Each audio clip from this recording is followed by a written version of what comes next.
ஹாய்ங்க எல்லாரும் எப்படி இருக்கீங்க? நல்லா இருக்கீங்களா? இந்த வீடியோ பார்க்குற ஆண்களா இருக்கட்டும், பெண்களா இருக்கட்டும், நம்ம கஷ்டப்பட்டு உழைக்கிறது, சம்பாரிக்கிறது எல்லாமே நம்ம குடும்பம் நல்லா இருக்கணும், நம்ம பொண்டாட்டி பிள்ளைங்க ஆரோக்கியமா இருக்கணும் அப்படின்றதுக்காக தான். இப்போ இருக்கிற காலகட்டத்தில ஒவ்வொரு குடும்பமும் பண்ணி வச்சிருக்க வேண்டிய ஒரு முக்கியமான விஷயம் என்னன்னா, ஹெல்த் இன்சூரன்ஸ் போட்டு வச்சுக்கிறது தாங்க. 40 வயசை நெருங்கிட்டாலே இப்போல்லாம் ஏதாவது ஒரு ஹெல்த் ப்ராப்ளம் வந்துக்கிட்டே தான் இருக்கு.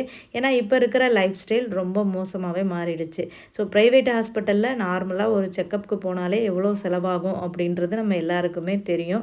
ஸோ நம்ம ஒரு இன்சூரன்ஸ் போட்டு வச்சுக்கிட்டோம்னு வைங்களேன், ஸோ அந்த மாதிரி நேரங்களில் நமக்கு ரொம்ப ரொம்ப யூஸ்ஃபுல்லாக இருக்கும். ஸோ ஹாஸ்பிட்டலில் இருக்கும்போது நம்ம கையில் காசு இல்லைன்னா அது எவ்வளோ பெரிய கொடுமையான வழியாக இருக்கும்னு எல்லாருக்குமே தெரியும். அந்த டைமில் யார்கிட்டேயும் போய் நம்ம வந்து கேட்டுட்டும் இருக்க முடியாது. ஸோ இன்சூரன்ஸ் போட்டு வச்சுக்கிட்டோம்னா அதுலேயும் நமக்கு கொஞ்சம் காசு வந்து கவர் ஆகும்.